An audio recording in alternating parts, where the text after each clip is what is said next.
Chers amis, bonjour. Vous êtes dans une nouvelle Uchronie royaliste, c'est-à-dire que nous allons imaginer qu'est-ce que pourrait faire un roi dans une certaine situation. Aujourd'hui, le sujet est simple, avec les temps de Noël qui approchent, c'est que ferait un roi demain, après la Restauration, par rapport à cette fête de Noël. Dans un premier temps, évidemment, le roi très chrétien prendrait soin de cette fête. Pour lui, c'est quelque chose de très important. Et donc, il la fêterait avec dignité. Et tout ce qui est relié à sa maison, d'abord lui-même et sa famille, et tous ses grands officiers, fêteraient Noël de façon digne. Nous aurions de grandes messes de minuit royales, peut-être de la chapelle du château de Versailles ou ailleurs, en fonction de ce que le roi veut. Nous aurions la retransmission de très belles liturgies avec de très beaux ornements dans toute la France. Nous aurions la crèche faite par le roi et pour le roi. Nous aurions certainement aussi des scénettes, comme on faisait au Moyen Âge, pour représenter certains des mystères de notre foi. Et donc déjà, il y aurait l'exemple de la famille royale. Et déjà, tout cela serait quelque chose de très fort quand on imagine qu'aujourd'hui, de façon institutionnelle, ou quasiment institutionnelle, de plus en plus et partout, on veut interdire cette ancienne tradition qui reste encore ancrée et qu'on vient chercher des noix en justice aux mairies, aux diverses institutions, voire même de façon privée dans les entreprises ou autres, de retirer par exemple les crèches ou de trouver, euh, de donner voix aux laïcards qui sont très hostiles par rapport à ça, pour interdire ces manifestations de la piété populaire et de très vieilles traditions qui existent un peu partout en France et dans notre pays. Tout cela, évidemment, serait terminé. Pas de laïcité dans une France restaurée. Et si on n'oblige personne à mettre des crèches, en tout cas, on n'autoriserait certainement pas les gens à les retirer et à faire pression pour ça. Chacun a sa liberté. Donc en même temps, c'est ce que je viens de dire, le roi n'irait pas forcer la piété, ça n'a aucun sens.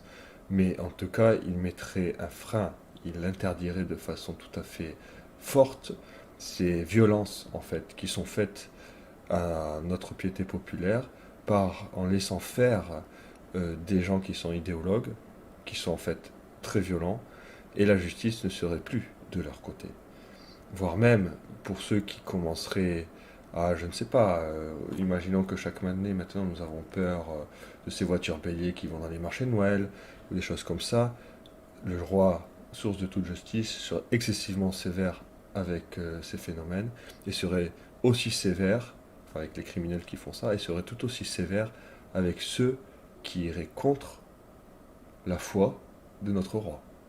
Autant personne n'est obligé de la suivre, autant il ne serait plus autorisé de blasphémer et de persécuter les chrétiens dans un pays où le roi est très chrétien. Ça semble évident. Et il y aurait un autre point, quelque chose que notre monde contemporain ne comprendrait certainement plus. Mais dans une France restaurée, le roi serait aussi sacré. Et on sait que le roi sacré a des pouvoirs thaumaturgiques, qu'il peut toucher les écruelles.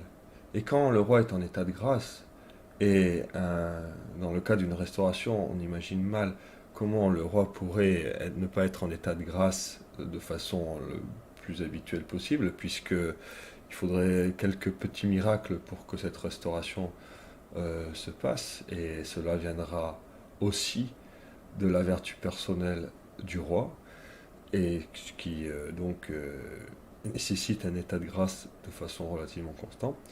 Le roi, qu'il soit saint ou pas saint, peut perdre cet état de grâce, mais on peut difficilement imaginer qu'une restauration aujourd'hui, en 2024, ou dans les années qui viennent, ne serait pas très chrétienne, et donc qu'un roi serait très pieux, et donc mettrait un point d'honneur à aller souvent en confession et pour retrouver cet état de grâce.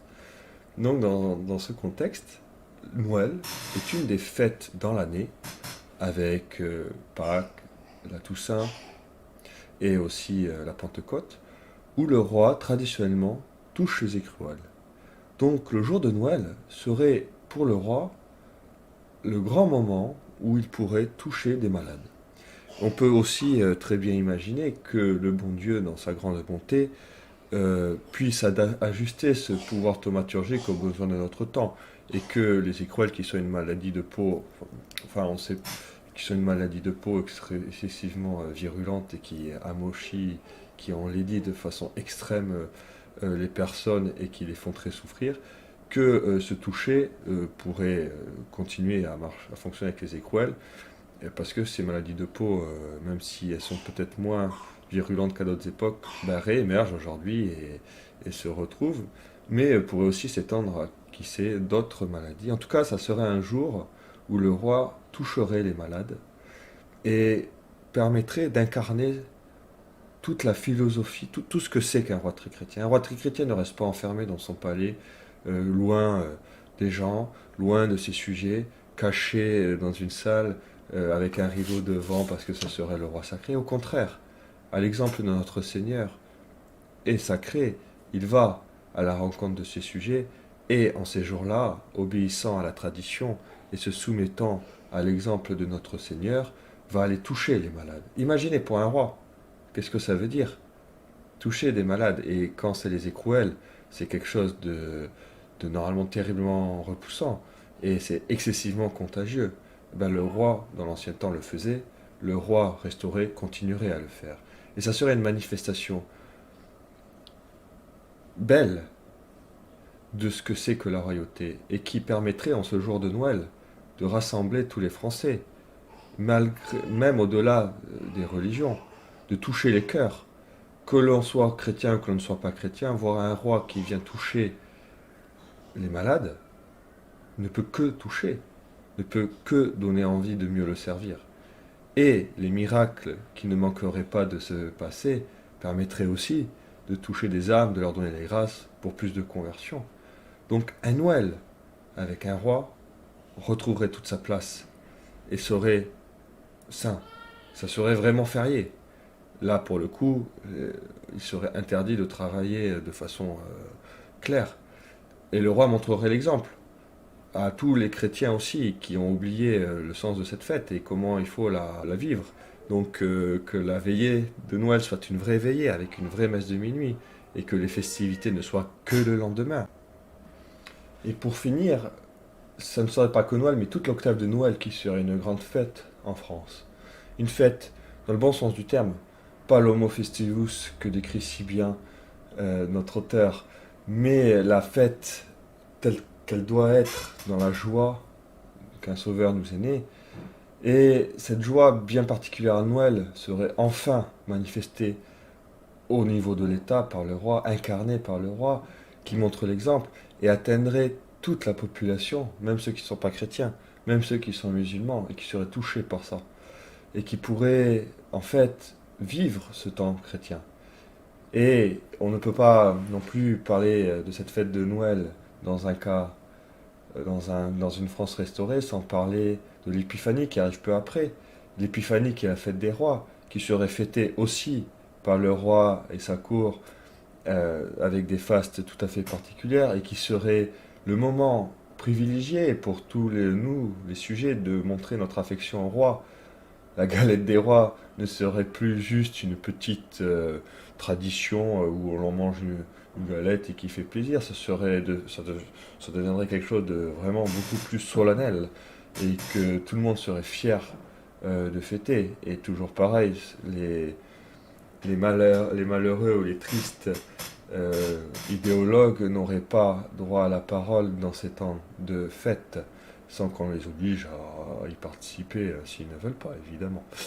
Et voilà, donc évidemment, une France restaurée permettrait un Noël restauré et qui permettrait à la fois une cohésion nationale par le modèle, par les manifestations de ses joies, par l'exemple du roi, et qui permettrait aussi de réinvestir notre fête de Noël, sa signification, et de retrouver les traditions qui, enfin, n'auraient pas besoin ni de se cacher, ni de toujours combattre contre la persécution, mais qui seraient enfin soutenues par le roi. Et là, on peut s'attendre qu'un cercle vertueux se mette en place. Donc voilà encore une raison, et là j'ai parlé de Noël, mais on pourrait l'appliquer à bien d'autres fêtes, une raison pour la restauration et qui montre comment fonctionne une royauté, par l'exemple, par la manifestation, euh, par l'incarnation et par la justice qui vient punir les méchants mais qui ne vient pas obliger ceux qui ne veulent pas participer à ne pas participer.